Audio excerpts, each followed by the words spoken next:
Fundación Solón, Ecotambo, Fundación Jubileo e ICEAT presenta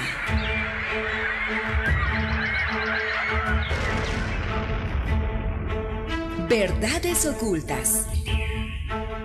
La hora de la naturaleza.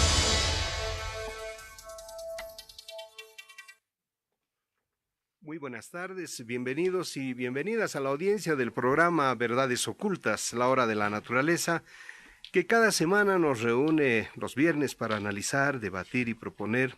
Un programa que es una iniciativa del Grupo de Trabajo de Cambio Climático y Justicia, que aglutina instituciones afiliadas, las cuales definieron trabajar en ejes temáticos como cambio climático, energías, alternativas al extractivismo, producción y consumo de alimentos desde una perspectiva de justicia y ética. Verdades Ocultas, la hora de la naturaleza, es un programa que une los esfuerzos de Fundación Solón, Fundación Jubileo, ICEAT y Ecotambo. Hoy día, un día especial, un 10 de mayo, que también queremos adherirnos a hacerles un homenaje por el Día del Periodista a todos los trabajadores que son la parte, la voz del pueblo boliviano. Y creo que el mejor homenaje que podemos expresar a todos ellos es garantizar el cumplimiento de la Constitución.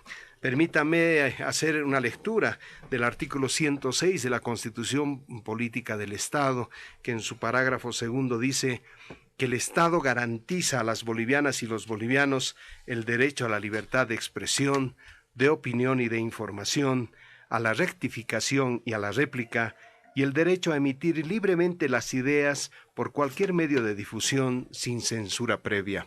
Un derecho que ha adquirido, pero no solamente de quienes hoy trabajan en el campo de la comunicación, sino de todos nosotros, ciudadanos y ciudadanas de este país, que buscamos que se haga respeto a los principios constitucionales y a la institucionalidad democrática. Pues nuestro reconocimiento, por lo tanto, a quienes cotidianamente trabajan por la verdad, la transparencia y la dignidad. Un abrazo desde Verdades Ocultas a todos los trabajadores de los medios de comunicación. Hoy día nos convoca en este programa tratar el tema financiamiento y gestión de riesgos. Estaremos compartiendo esta hora con anfitriones, quienes están de Fundación Jubileo, como el licenciado René Martínez, pero también tenemos un invitado especial, el doctor Luis Salamanca, especialista en gestión de riesgos. Y a todos ellos pues les damos la cordial bienvenida para empezar nuestro programa Verdades Ocultas. Queremos, para tratar el tema sobre lo que significa gestión de riesgos, abordar un tema que ha sido, creo que de impacto a toda la población, sobre lo que aconteció en la ciudad de La Paz en estas últimas semanas, con todo el desastre que fuimos testigos, de más de 60 casas, más de 3 centenas de personas damnificadas por los daños que ocasionó todo ese desmoronamiento de tierras, y que después de todavía ese tiempo, hoy día seguimos explicándonos qué ha pasado, qué es lo que ha acontecido en realidad en este desastre natural que ha dejado a mucha gente en la calle, a mucha gente le ha cambiado la vida de un día para otro, a raíz de una situación de un desastre natural, pero también que tiene connotaciones de una ausencia de previsión, tiene también connotaciones de una falta de institucionalidad, tiene connotaciones de una ausencia de orientación y de información en la propia población. Estas son las interrogantes que para empezar las ponemos en la mesa, y quisiera invitar para iniciar nuestro programa al doctor Luis Salamanca para que nos comente cómo vio Luis el tema del desastre que se ha dado en nuestra ciudad. Muy buenas tardes, señores del programa Herbol, Juan Carlos, René. Agradezco la invitación que me han hecho para poder explicar algunos temas, algunas temáticas que están aconteciendo hoy en día, y eso nos va a ayudar, nos va a dar pie para poder ir trabajando la conceptualización de lo que nosotros denominamos gestión del riesgo, que es muy diferente a lo que es gestión de desastres. Primero, un concepto muy equivocado que decimos desastres naturales. Los desastres no son naturales. porque no es pues, que la misma naturaleza se ha expresado como que ha ocurrido algo, sino para nosotros es una construcción social. Un desastre es una construcción social, significa cómo en el tiempo, es un proceso, cómo en el tiempo se ha ido construyendo las diferentes acciones para que se pueda volver un desastre. Y lo que sí denominamos nosotros son fenómenos naturales adversos, la presencia de fenómenos naturales adversos, como es una lluvia intensiva, que es la parte que se le dice que es lo que ha originado el desastre de la ciudad que hemos vivido aquí cerca en Cantutani. Y hay que ver, pero también las condiciones en cómo se estaba ubicada la población y cómo se ha ido construyendo estos 3 asentamientos humanos, porque son 3 barrios los que han sido han colapsado. Y de acuerdo a los reportes del gobierno municipal de La Paz y de Defensa Civil, aproximadamente son 68 viviendas las que han colapsado, 22 viviendas que hay que demolerlas, 26 que son monitoreadas y aproximadamente 53 viviendas que están siendo evaluadas momentáneamente. De acuerdo a la explicación de los técnicos de la alcaldía, el mismo 31 de abril, indicaron que esto era porque es una mala calidad de suelo, hay una presencia de aguas subterráneas y hay infiltración de aguas superficiales. Y ya en el mapa de riesgos que tiene la Alcaldía de La Paz, que construyó en el año 2011, era uno de los 36 barrios de alto riesgo. Pero más allá de las explicaciones técnicas que dicen que no debían construirse porque era un área de botadero, y además que hay muchas construcciones ilegales, clandestinas, más allá de que cómo manejan el agua, lo que hay que preguntarnos es por qué la gente va a vivir a esos lugares. Luis, y estabas diciendo que son 36 barrios de alto riesgo. Eso quiere decir que hay todavía 36 zonas en la ciudad de La Paz en la misma situación que esta, en la que colapsó. Sí, son 36, pero la otra cosa que hay que aclarar que el riesgo no es estático, es dinámico. Y depende cómo se va sentando la gente en los lugares, podemos ir construyendo más riesgo o podemos ir evitando el riesgo. Son 2 variables que nos ayudan a nosotros a explicar lo que es riesgo. La amenaza, por un lado, y la vulnerabilidad, por el otro lado. La amenaza son las acciones externas de la población, llámese naturales, ¿sí? Como una erupción volcánica, un terremoto, un tsunami, o llámense las condiciones internas que nosotros dividimos en 2, que son las vulnerabilidades, o sea, es como la población se va y se asienta en esos lugares y puede perder su vida, sus medios de vida, su infraestructura, y la exposición, o sea, cuán expuesta está esa población cuando se presenta un evento natural adverso, llámese amenaza natural, llámese amenaza socionatural. Entonces, lo que se determinó en el 2011 son 36, eran 39. 3 han colapsado con el megadeslizamiento de Cayapa, donde aproximadamente 5.000 personas fueron damnificadas, 1.000 viviendas cayeron, y se calcula que unos $100 millones costó esa acción. Hoy en día, y son casi las mismas, ¿sí? Era un lugar que no se debería construir, el de Cayapa, el de aquí también. El de Cayapa ya hubo deslizamientos, aquí también ya hubieron deslizamientos. Un estudio que presenta Drobotny en 1956, muestra fotos de donde habían problemas. Y más antes, ya desde 1582 tenemos problemas. Hay un deslizamiento que se llama Ancoanco, históricamente 1582, 1548 se funda La Paz, 1582 tenemos el primer deslizamiento.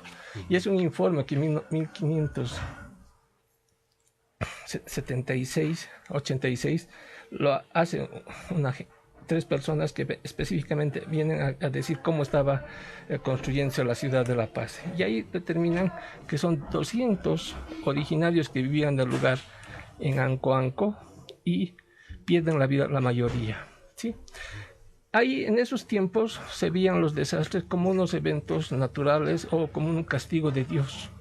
En 1770 aproximadamente hay un terremoto en Lima y se explica y dice que hemos tentado porque las mujeres comenzaron a descubrirse más el busto y reducir sus faldas, la subieron, entonces dice es un pecado moral, ¿no?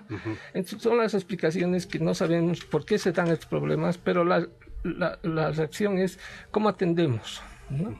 Y eso se ha ido construyendo en el tiempo hasta la década de los 40 más o menos, cuando ya quieren hacer acciones de cómo detener la vulnerabilidad, o sea, cómo la construcción de una casa puede, un evento, un terremoto puede resistir. Con construcción de casas sismos resistentes, o como si cada año se inunda una carretera, como levantamos el nivel de la carretera. Entonces eso para nosotros son esas acciones y se denominan la corriente fisicalista, o sea, son respuestas netamente de los ingenieros. Pero aquí, para nosotros, el problema no está ahí, no está en la amenaza, sino en la vulnerabilidad. Y la vulnerabilidad es cómo la gente va y construye, cómo primero llega al lugar, ¿sí?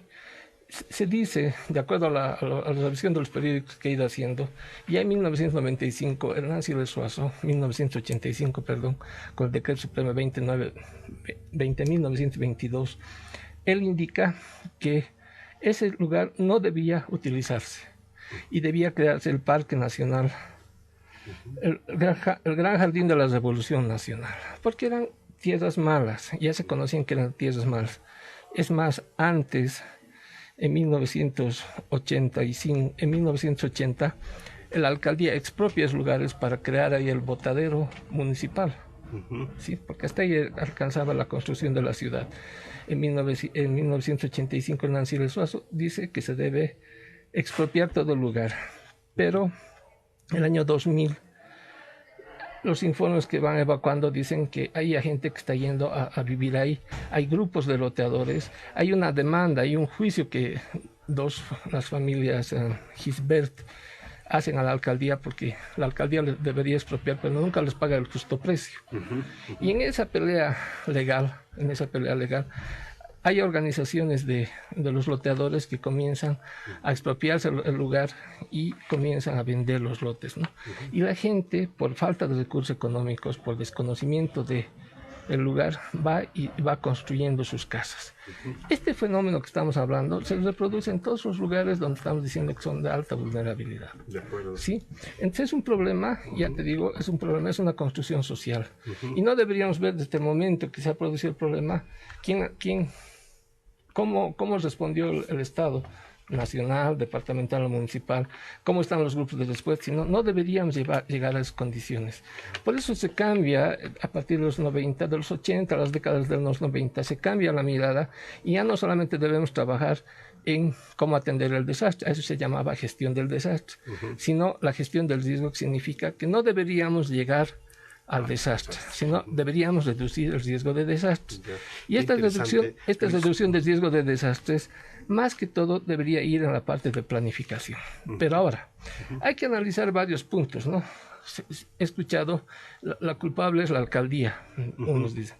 ¿Por qué dejó construir? Porque hay un problema aquí, son los actores que están involucrados.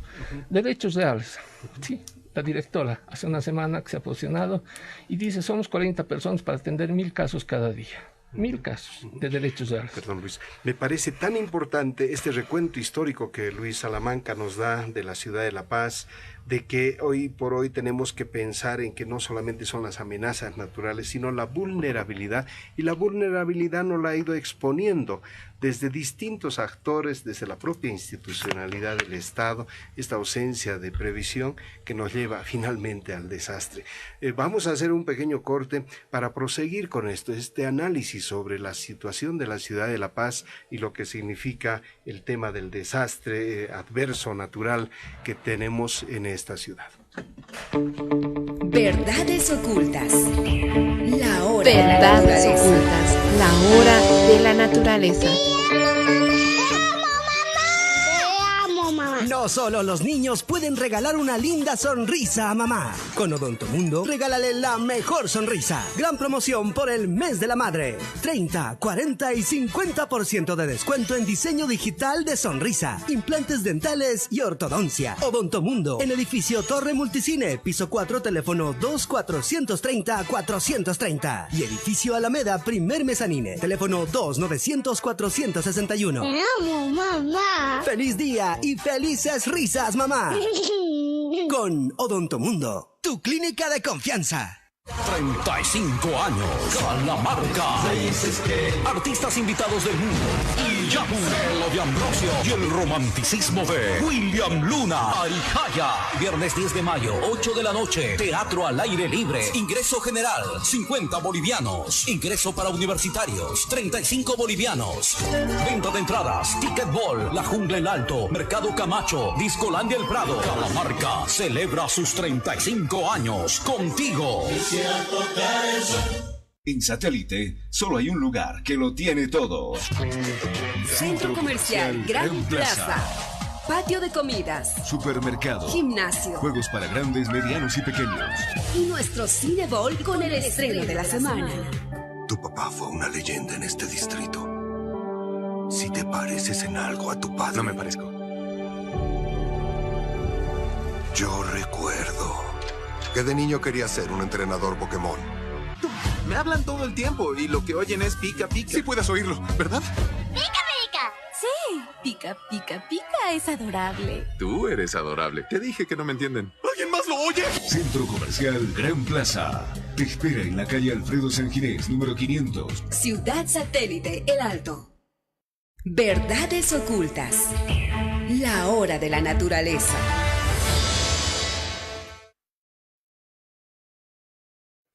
Bueno, retornamos nuevamente para mirar a esta nuestra ciudad, a nuestra querida ciudad de La Paz, con estos sus 36 barrios de alto riesgo, pero en esta lógica que bien nuestro invitado Luis Salamanca, el doctor Luis Salamanca nos decía que es prácticamente un fenómeno en el que no solo acontece lo natural, sino que es efecto también de las personas, de todos nosotros, de los habitantes y de sus institucionalidades, y que es a eso a lo que queremos entrar en este segundo momento, preguntándole ello. ¿Cuáles son las otras, diríamos, efectos que ha tenido esta situación y quiénes han estado ahí como actores institucionales frente a todo lo que aconteció? Se dice primero que el agua es un derecho y a nombre de ese derecho la gente pide al Estado que le proporcione agua, pero lo que no le da es alcantarillado. Sí, y construimos por ciegos. Entonces tenemos la empresa de agua o otro actor. El problema de límites también, el 95% del territorio de la Alcaldía de La Paz, del Gobierno Autónomo Municipal, tiene problemas de límites con sus socios. Achocaya, por lo que está en la prensa, y se dice, y se ha expresado ayer y hoy día han expresado, que habría dado algunas autorizaciones de construcción. Lo que el alcalde dice que las 68 viviendas no tenían autorización de construcción. Entonces tenemos problemas legales, tenemos problemas en derechos reales, tenemos problemas de la dotación de servicios. El agua es un derecho, todos sabemos que es un derecho, pero también tiene que haber, no podemos dar agua donde son lugares que después nos van a producir este tipo de problemas. El mismo problema que tenemos aquí lo hemos tenido en Cayapa, o sea, la ciudad de La Paz es un valle, ¿sí? Y por debajo pasan como 365 ríos. Entonces, si no hacemos un buen control del sistema de agua, no hacemos un buen control del sistema de alcantarillado, estamos teniendo bombas de tiempo, ¿sí? Entonces, tenemos derechos reales, tenemos la alcaldía, que ya el año 2000, entre el 2000 al 2005, habían autorizado la construcción de viviendas, no necesariamente de las 68 que se han caído, sino más arriba, pero autorizaron, sabiendo que es un lugar que no debía construirse. Y se dice que las acciones que se debían tomar en ese momento, que se desaloje a la gente, que se lo vuelva un área como un parque, lo que están planteando ahora, y que se haga un mejor control de los ríos, porque por ahí pasan tres ríos, y lo que está planteando ahora el señor alcalde, y estas acciones que nos valen $30 millones. Este problema que está suscitándose en la ciudad de La Paz, ¿sí? Lo mismo tenemos en otros municipios. Hay hay un problema en América Latina que ya el 80% para el 2025, para el año 2025, vamos a hacer 80% en América Latina y el Caribe de población urbana.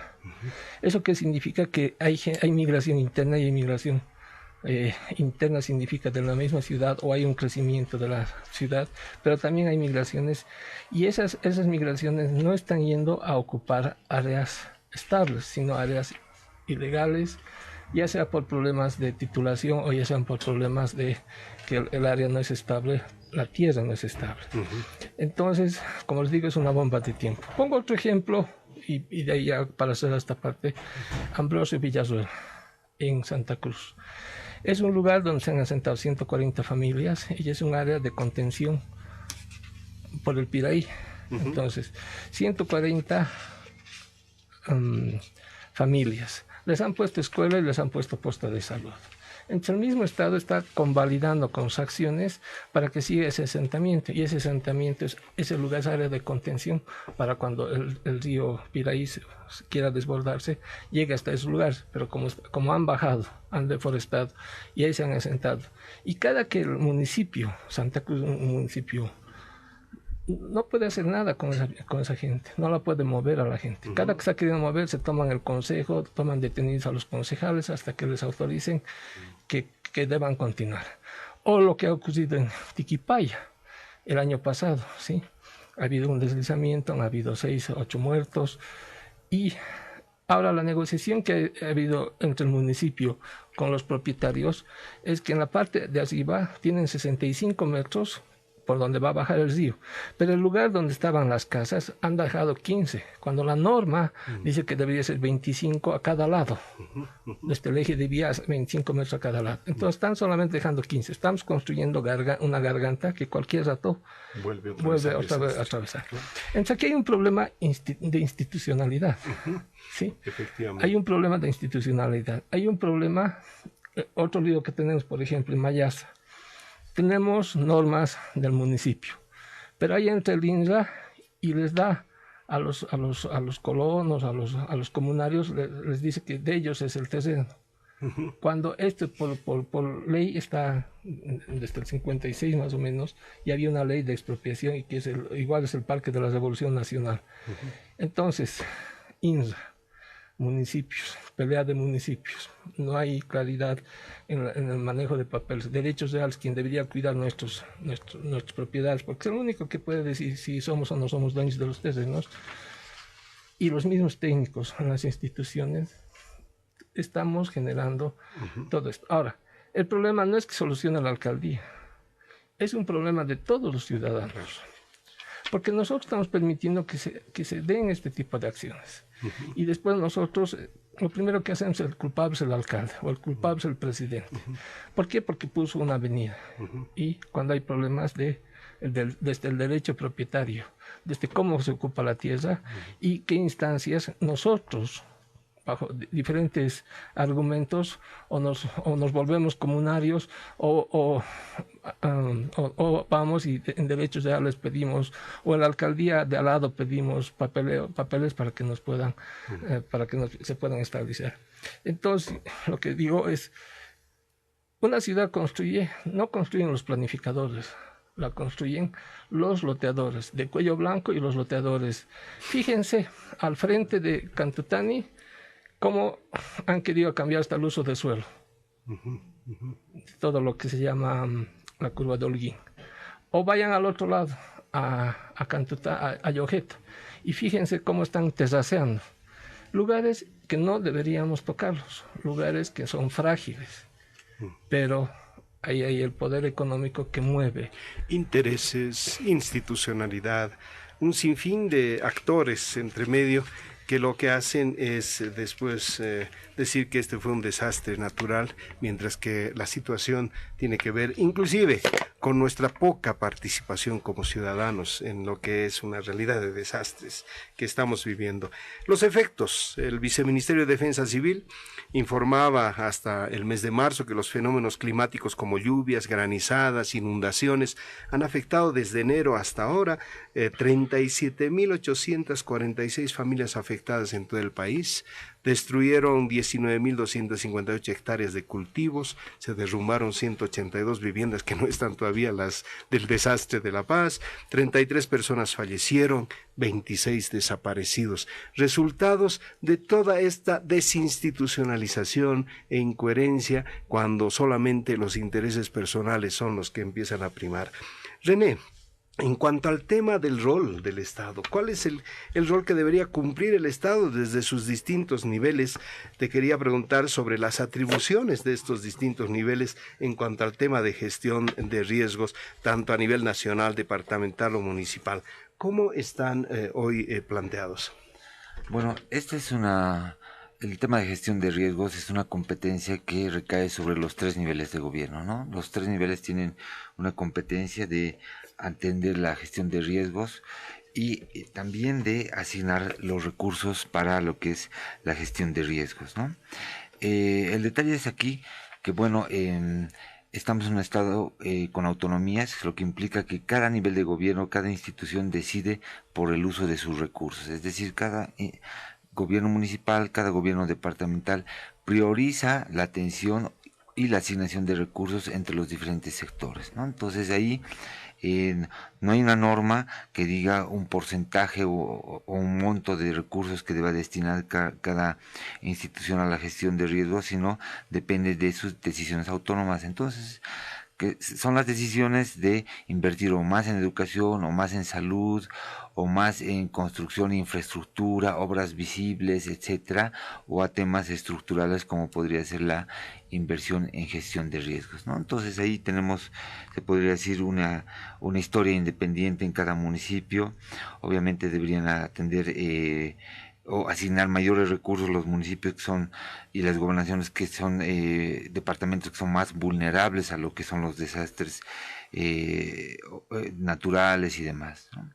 Cuando hablábamos del tema del municipio de La Paz, bueno, de este desastre que hemos vivido, cuando Luis nos comentaba sobre todo este entretejido de intereses, desde loteadores, técnicos, instituciones involucradas, finalmente la vulnerabilidad se la llevan por delante la gente con menos oportunidades, menos recursos, con situación de pobreza, que al final es la que acaba sufriendo las consecuencias y los efectos de esta situación que vamos viviendo cotidianamente en nuestro país.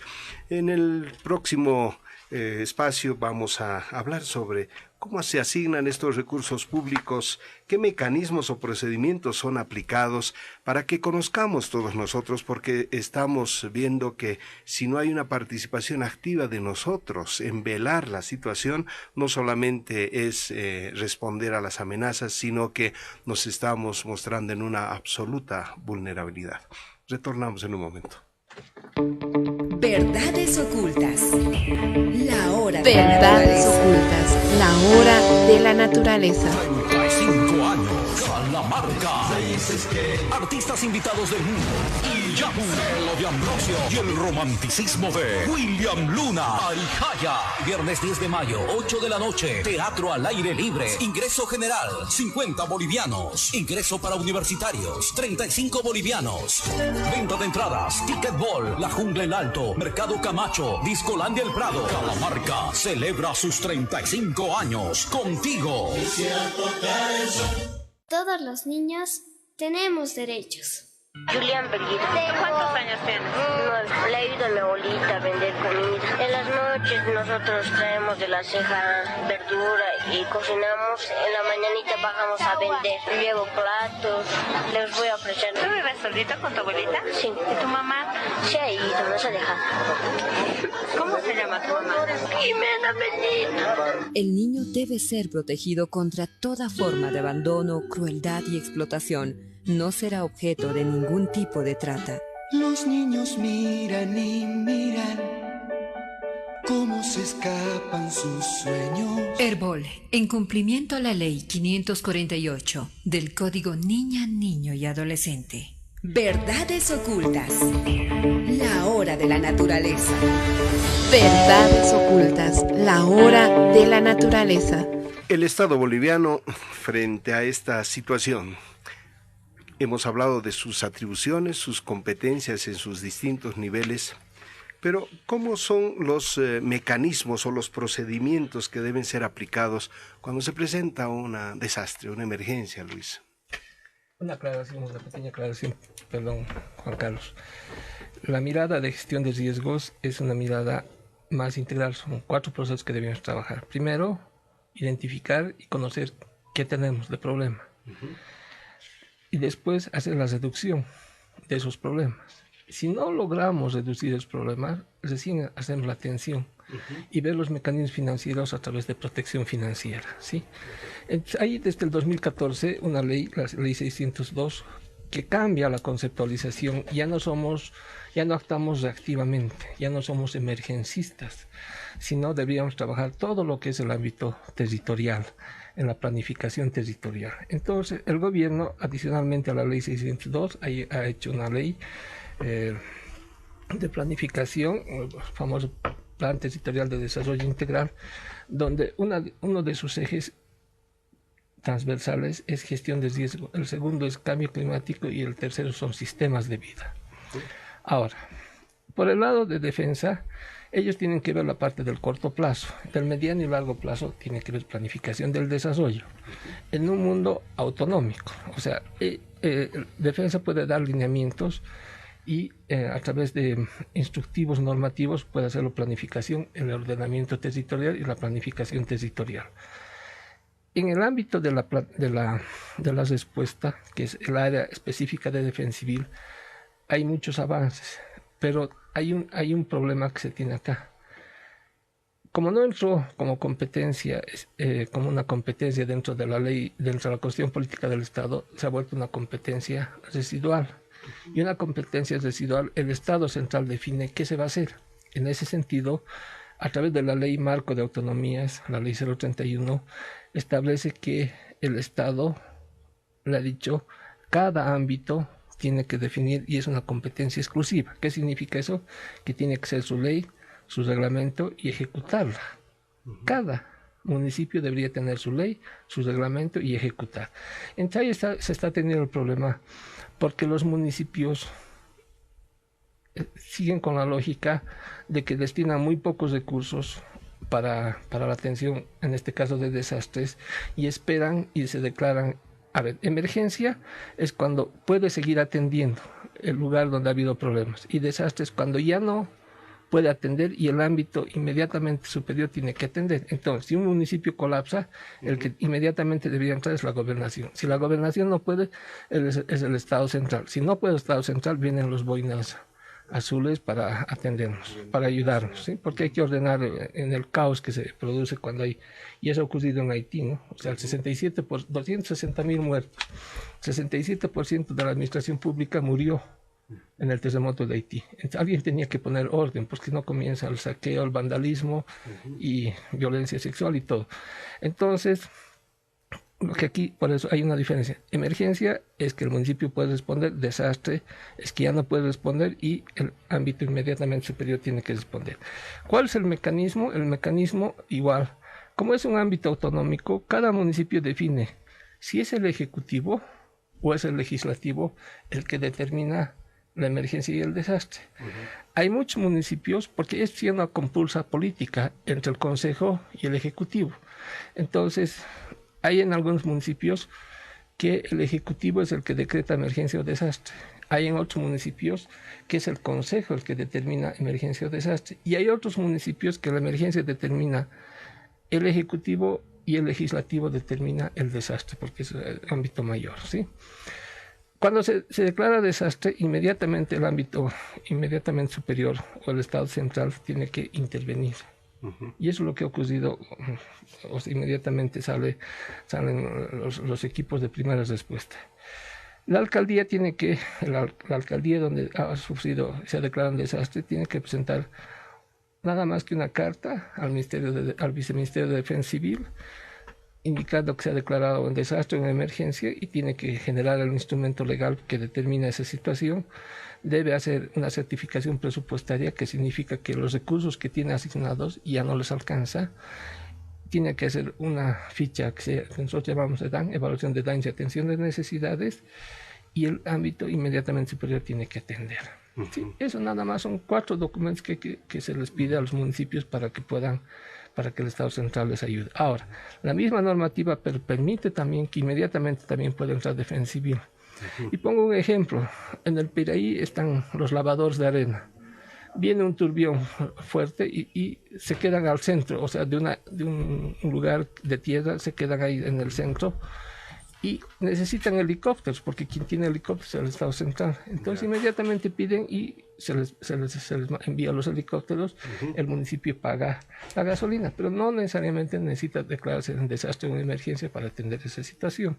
Entonces, ese tipo de casos también son procedimientos que se atienden. Y René, ¿podríamos conocer cuánto destinan de recursos estos a los distintos niveles del Estado para atender el tema de gestión de riesgos?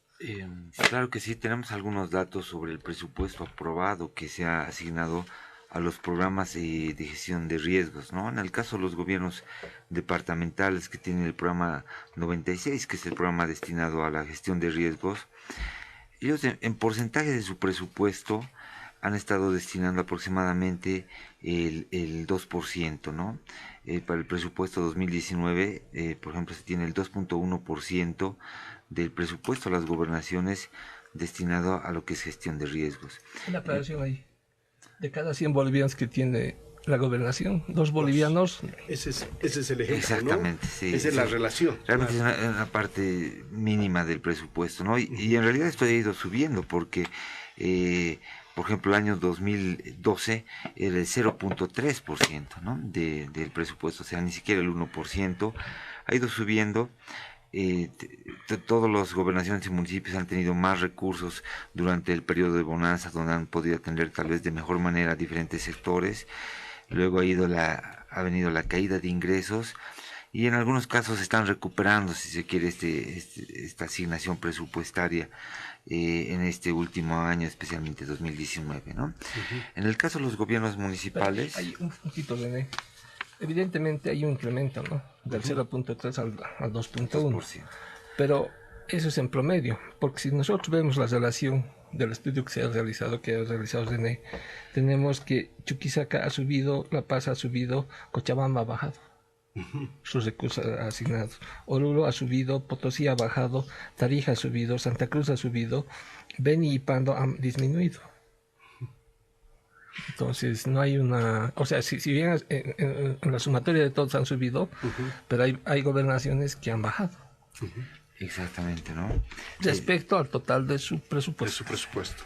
Pero qué ironía que tengamos que hablar de situaciones en las que le cambian la vida a la gente a través de un desastre y que estemos hablando de que el Estado en un promedio destina casi un 2% de los recursos solamente para el tema de desastre. Sí, este es el caso de lo que son las gobernaciones, ¿no? Los gobiernos departamentales. En el caso de los gobiernos municipales, en promedio han estado destinando alrededor del 1% los últimos años los gobiernos municipales a lo que es la gestión de riesgos, ¿no?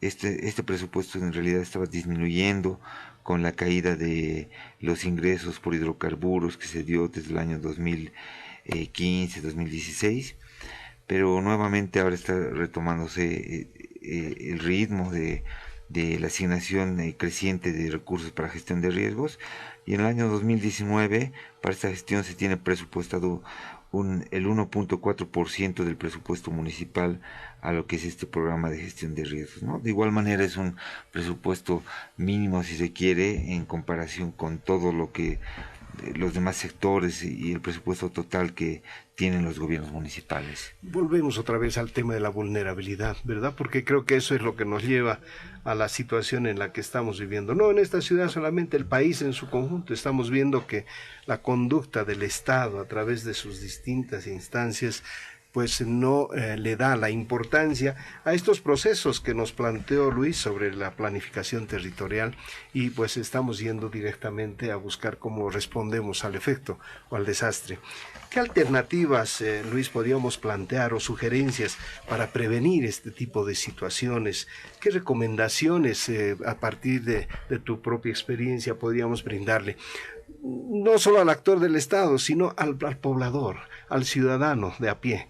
que debería conocer esto a cabalidad, porque finalmente es una situación que la tenemos ahí como una guillotina en el cuello de manera permanente si no buscamos respuestas. Al problema del vecino, la vecina, es que dentro de sus prioridades no está gestión de riesgos. Se empieza a rajar su casa y lo que se llama comúnmente comienzan a curar su casa, para que cuando les visiten no vean que está rajada la casa. Pero eso ocurre con una casa. Cuando hay una dos, una tercera, una cuarta, ya se involucra al dirigente vecinal. Y el dirigente vecinal trata este tema como si fuese una caja de manzanas, donde hay 4 manzanas que están podridas, en sí ya no les dan mucha... quieren ayudar, pero la alcaldía tampoco, los municipios, no la alcaldía de La Paz, los municipios no saben cómo responder. Ahora hay 2 miradas que hay que hacer. Una es urbana y otra es rural. Yo puedo hablar mucho de la parte urbana, porque conozco la situación de La Paz, pero como les digo, ya les he puesto los ejemplos en Santa Cruz, en Cochabamba, toda la zona sur, en Chuquisac, en Sucre están empezando a producirse problemas por los asentamientos clandestinos. Entonces yo creo que aquí deberían conformarse comisiones, equipos multidisciplinarios técnicos, y la academia debería participar, porque la academia no solamente ve la magnitud, cuántas vidas se han perdido y nada más, pero no hacemos el proceso de construcción del riesgo, y eso debería participar. La iniciativa privada debería participar. Ahora, ¿para qué digo en la ciudad de La Paz? Como son diferentes actores y diferentes problemas de las diferentes instituciones, ponernos de acuerdo y decir cuándo va a dar EPSAS agua y alcantarillado, cuándo va a dar el Estopaz luz, cuándo se va a aprobar un plano, y con el conocimiento de la sociedad civil, para que la misma sociedad civil cumpla. Si le dicen que es de 2 pisos o de una agüita nomás su casa, construirlo así. Hay un técnico que en la revisión que he hecho, que conoce de riesgos, dice, en esta casa en esta casa solo debe haber 3 pisos. Han construido 5 y en la parte de arriba garzonías, ¿no? Entonces nosotros mismos vamos aumentando el peso. Entonces cuando entre la sociedad civil y el Estado definan qué lugares son accesibles, qué lugares se debe construir y cuánto se debe construir y qué lugares no, y eso todo el mundo respete, ahí vamos a vivir más tranquilos los paseños. Ese es por un lado. Por el otro lado, necesitamos una participación más activa. Defensa Civil ha demostrado que rápidamente puede atender, no de gran magnitud, todavía no hemos medido eso porque no nos ha llegado un evento como Ecuador, un sismo como en Ecuador o en el Perú, como ha habido los huaicos que llaman, y ahí colapsaron. Todavía no tenemos esos eventos, pero aquí el que debería trabajar mucho es planificación del desarrollo. No es suficiente, no había sido suficiente de decir que es un eje transversal, lo que es riesgo, lo que es cambio climático, esos son los sistemas de vida.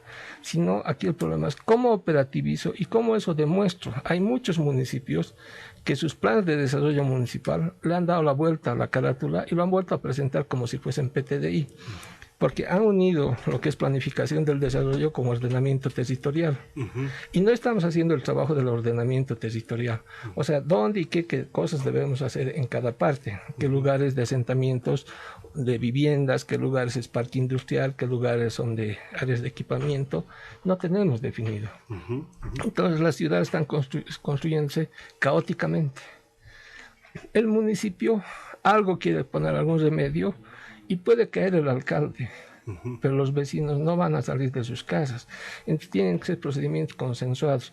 De esos 36 lugares, por ejemplo, de La Paz, hay que ver cómo vamos en esta gran mesa redonda, donde el conocimiento científico más los políticos, más los actores, los vecinos, se definan. Es como, por ejemplo, si ya no hay ninguna acción. A ver, prevención son acciones.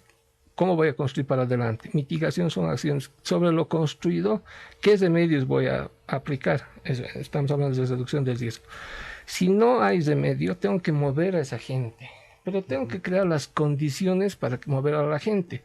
No les voy a ir a votar a un lugar, a otro lugar, rompiendo el tejido social, rompiendo, por ejemplo, cómo han construido culturalmente sus relaciones de esa vecindad.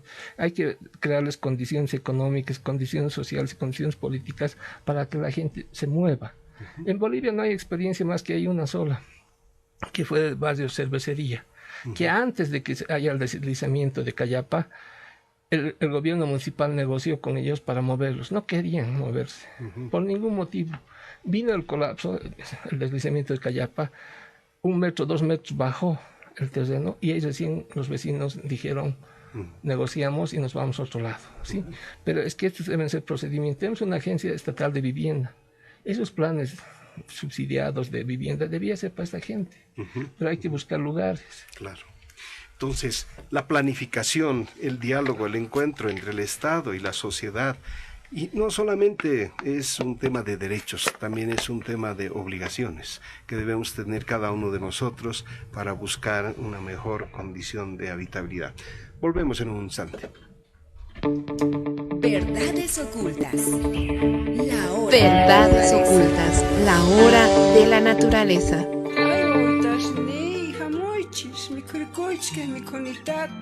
Micuy, el gustito de la yachta. Chicharrón cochabambino. Planchitas. Pique macho. Silpancho. Lapi y una variedad de nuestra gastronomía boliviana. Servido al estilo cochalo. Contamos con ambientes familiares cómodos y acogedores. Micuy, con la calidad, higiene y servicio que usted merece. Atendemos todos los fines de semana, de 10 de la mañana a 6 de la tarde. Estamos en la ciudad del Alto, zona San José de Yunguyo, Río Seco, entre Avenida Santa Fe y Apurímac. A 5 minutos de la última estación del Teleférico Azul. Búsquenos en Facebook como Micuy Bolivia. Informes y reservas al 715-77-800. Micuy, el gustito de la yachta. Recordar a nuestra clientela que no existen sucursales en La Paz ni en toda Bolivia. La única y exclusiva está en la ciudad de El Alto. 35 años, Calamarca. Artistas invitados del mundo.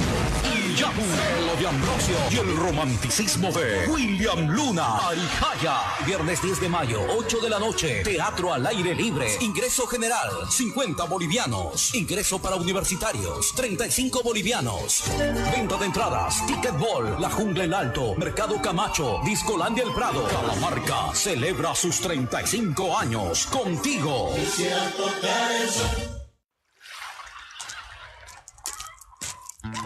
Ay, ¿cómo les ha ido? ¿Han pescado bien? No, casi nada hemos pescado. Ya casi no hay peces en nuestro lago. ¿Pero por qué está pasando eso? ¿Acaso han pescado todo? No, es que las aguas están contaminadas con residuos de mineral. Toda persona tiene derecho a gozar de un medio ambiente saludable, protegido y equilibrado, libre de contaminación o riesgos de deterioro derivados de la gestión inadecuada de residuos. Artículo 10 de la Ley 755 de Gestión Integral de Residuos. Este es un mensaje de Herbol. Verdades ocultas. La hora de la naturaleza. Verdad. Bueno, estábamos conversando sobre la situación de nuestra ciudad y a partir de ello hemos ido mirando la situación de riesgo en el país. Fundamentalmente en cuanto a una ausencia de planificación, de una adecuada planificación territorial, de intereses particulares, privados, que hacen y entremecen toda la situación compleja de lo que significa llevar al desastre. Pero ahora queremos incorporar otro elemento más y queremos abordarlo también desde el ámbito internacional, y es el tema del cambio climático. Hoy día el informe del 2018 nos habla de más de 10.000 personas murieron en el mundo a causa de desastres naturales, así lo plantea en este informe, y 61.7 millones de personas resultaron afectadas por estos. Fue un reporte de Naciones Unidas y un costo de daños que llegó a la suma de 160.000 millones de dólares que ha significado esta situación. Pues ninguna parte del mundo hoy día fue eximida del impacto del clima extremo que se tuvo en el 2018. Se habla que fue el cuarto año más costoso desde el año 80 en términos de pérdidas aseguradas. Esto se debió a una acumulación de eventos graves y costosos en la segunda mitad del año y pues es una muestra de los efectos del cambio climático. Y cuando hablamos de esto y de sus efectos, estamos hablando de que Bolivia es uno de los países que más consecuencias va a tener al respecto. Frente a este escenario que hemos compartido en este programa de Verdades Ocultas, pues, ¿qué es lo que se está haciendo a nivel internacional? ¿Cuáles son las voluntades expresadas desde los organismos internacionales y la cooperación para poder plantear, por ejemplo, el financiamiento sobre el tema del cambio climático? Y queríamos invitarlo a René para que nos pueda compartir información que él tiene. Bueno, evidentemente el cambio climático es un determinante de todo esto que ocurre, ¿no? Como son los desastres naturales, la atención que debemos ponerle a lo que es la gestión de riesgos y demás. Y bueno, hemos realizado en Fundación Jubileo el año 2015 un estudio que trata de explorar cuál es la atención del Estado en términos de asignación de recursos a lo que es el cambio climático, ¿no? A este problema que cada vez más está afectando a lo que es las diferentes regiones del país y demás, ¿no? Hemos hecho un estudio exploratorio en principio porque solamente abarcaba la asignación de recursos desde el nivel central a lo que son a lo que es la lucha contra el cambio climático, es decir, no se incorporaba en este estudio el tema de las gobernaciones y municipios, que sería muy interesante tal vez abordar de manera más amplia y tener una idea de la asignación para el cambio climático de todo el estado. Pero en este análisis que hemos realizado hemos podido alcanzar el dato de que el sector público a través del nivel central asigna aproximadamente el 0.9 o entre el 0.8 y el 0.9% del presupuesto del nivel central a lo que es el cambio climático, es decir, ni siquiera el 1%, ¿no? Entonces se puede decir claramente que sería un tema que no es prioritario, no es de los más fundamentales para el Estado en sí, no es una prioridad, ¿no? ¿Y qué podríamos mencionar sobre estos esfuerzos que se puedan realizar a nivel de los organismos internacionales, pero también el Estado en los niveles más locales? Por ejemplo, Luis, ¿tú conoces de cooperación que apoya esto, contribuye a esto en el país, o es que esto está echado a menos en este nuevo momento que vivimos?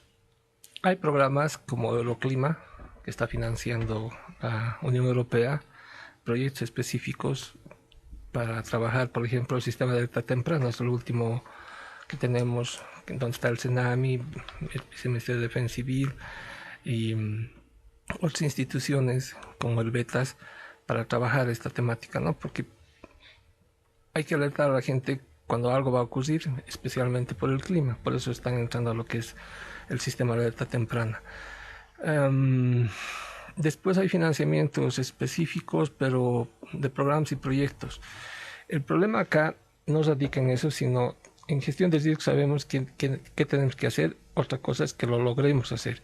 En cambio climático, a través de la autoridad de la Madre Tierra, no existe nada específico de cómo se debería trabajar en los municipios, la temática de cambio climático. Si uno revisa la ley de la Madre Tierra y la autoridad de la Madre Tierra, es desde el ámbito central que se debería trabajar estas instancias y con los municipios. En cambio, la ley de gestión de riesgo, la diferencia es que desde el ámbito municipal, indígena, originario, campesino, departamental y nacional se debe trabajar. El Estado ha fijado específicamente el 0.15% del Tesoro General de la Nación, aproximadamente para este año son 90 millones de bolivianos para apoyar estos esfuerzos.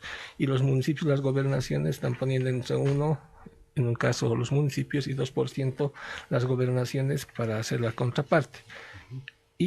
Pero cada vez menor es en el ámbito de gestión de riesgo, cada vez es menor la plata que viene del financiamiento externo, porque nosotros ya somos un país de ingresos medios.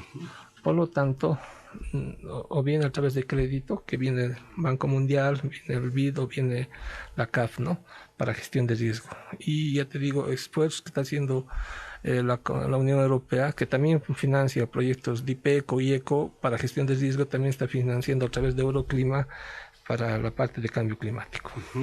En esta realidad que nos plantean nuestros invitados, pues estamos viendo a un Estado que está prácticamente reducido en sus capacidades pero además en el ámbito local especialmente es altamente preocupante, no solamente por la ausencia de la importancia que se le da a este tema, sino también por la tremenda gravedad de las muchas atribuciones, competencias que le otorga el gobierno central, que hoy día un gobierno municipal tiene que estar abocado a un sinfín de temas que donde tiene que ver cómo divide y subdivide el recurso, que cada vez es más magro por esta situación de la reducción de nuestros recursos a raíz de los ingresos que teníamos por hidrocarburos, etcétera, que hacen que pues tengamos cierta inviabilidad en los niveles del Estado, en el ámbito local, y es donde se genera y se produce el desastre.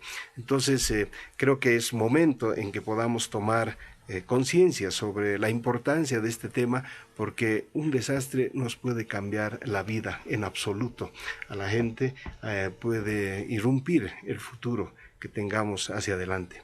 Todas las instituciones, los gobiernos, organismos internacionales abocados al desarrollo, a la ayuda humanitaria y a la defensa de los derechos humanos, lógicamente que tienen el objetivo común de empoderar a las mujeres, hombres, niños para el disfrute de los derechos básicos y la protección de estos. Por lo tanto, las estrategias que implementemos deben incorporar medidas para reducir los principales riesgos que hoy día en este programa los hemos compartido con nuestros invitados. Creo que llegó el momento en que todos podamos participar activamente. Está en nuestras manos el poder buscar salidas más adecuadas a la situación que estamos viviendo hoy. Queremos agradecer la presencia del doctor Luis Salamanca, especialista en gestión de riesgos, quien nos compartió su enorme experiencia sobre este tema, y al licenciado René Martínez, compañero de la Fundación Jubileo, analista en presupuestos y fiscalidad, con quienes hemos estado compartiendo este programa. Aprovechar para poder invitar a todos ustedes a la presentación de la sentencia del Tribunal Internacional de Derechos de la Naturaleza sobre el caso Tifnis. Este miércoles 15 de mayo a las 10 de la mañana se realizará en el Auditorio Julio Tumiri de la Asamblea Permanente de Derechos Humanos de Bolivia en la 6 de agosto, número 548, en la Casa de los Derechos Humanos. Agradecerles a todos por habernos acompañado en este programa de Verdades Ocultas, la hora de la naturaleza, en la que vamos compartiendo temas que hacen a la cotidianidad y en la cual tenemos que buscarle respuestas a tantos grandes desafíos que hoy nos plantea la situación del cambio climático, el medio ambiente y también la situación de una ausencia de planificación adecuada hacia los riesgos.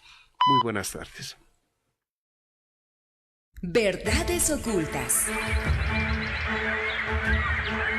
La hora de la naturaleza. Una producción de Fundación Solón, Ecotambo, Fundación Jubileo e ICEAN.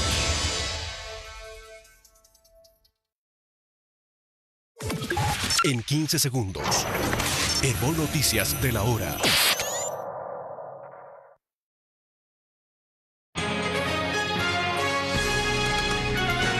Herbol, la red multilingüe que une a Bolivia.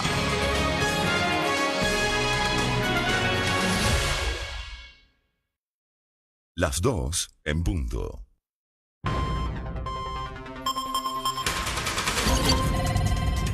Buenas tardes, amigas y amigos oyentes, bienvenidos. Estas son las noticias de la hora 14. Es momento de Herbol Noticias.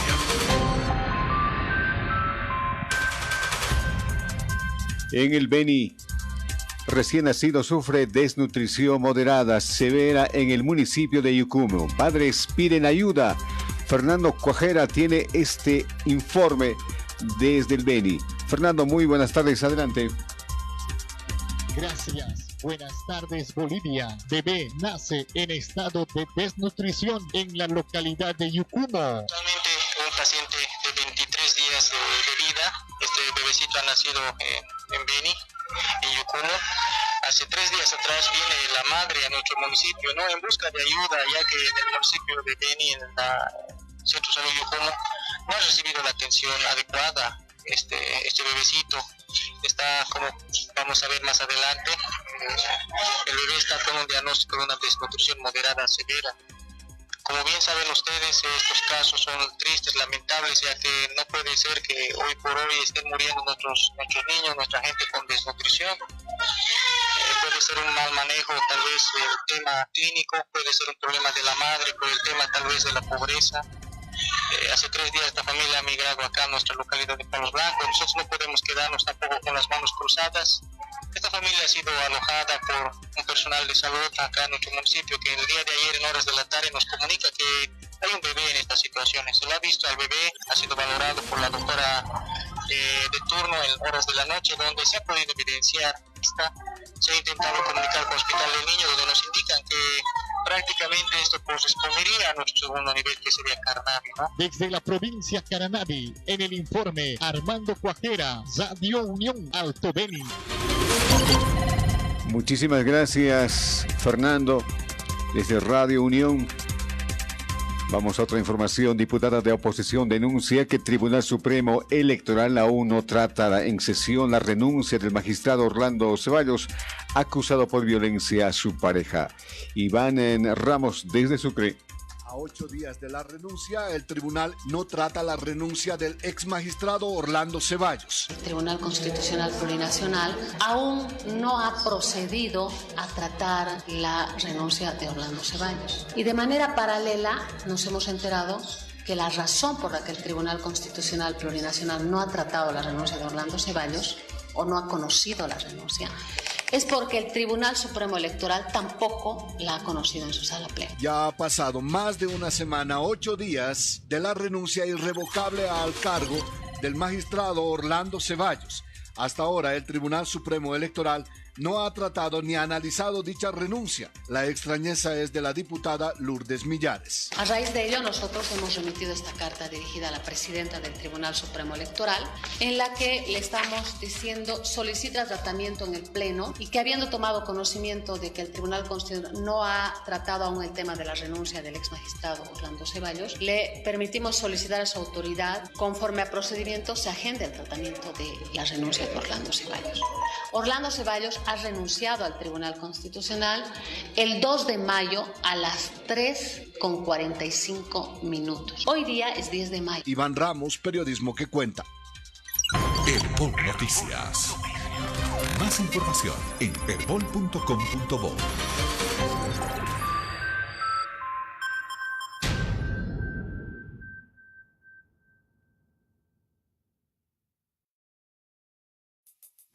Amigos y amigas de Bolivia, en contacto en todo el país. Contacto Sur. Les enviamos un fuerte abrazo desde el Sin Censura. Señal internacional. Herbol, 51 años haciendo comunicación educativa. Qué gusto saludarlos, amigos y amigas. Amigos, les habla Juan Manuel. Hola, hola, muy buenas tardes. La red que une a Bolivia. Fútbol y más y la Red Herbol presenta Herbol Deporte.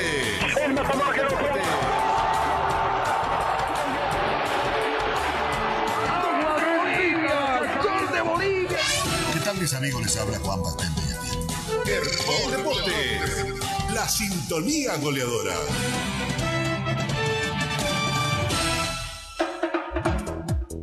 Hola, hola, ¿qué tal amigos? Muy buenas tardes, tengan todos ustedes como siempre bienvenidos a Fútbol y Más a través de la Red Herbol, frecuencia urbana Audiocris boliviana en la capital del estado plurinacional, Indoamérica en Potosí, y Radio Copacabana M y FM, al igual que Radio Tupac Katari para las 20 provincias allá en la sede de gobierno. Vamos a hablar de la jornada que se abre hoy en el Estadio Hernando Siles de la ciudad de La Paz, donde el equipo de Bolívar recibe a Real Potosí. Real Potosí ya se encuentra en la ciudad de La Paz para el encuentro de esta noche. Muchos, bueno no muchos, bolivaristas y de stronguistas y de Nacional Potosí y los hinchas van a estar observando el encuentro. Si tropieza el equipo de Bolívar, cosa que es el más favorito, porque es el que menos se ha equivocado, efectivamente, de tropezar. Usted sabe que en el fútbol nada está dicho hasta el minuto final, porque puede ser 91, 92, depende cuánto se adicione, ¿no?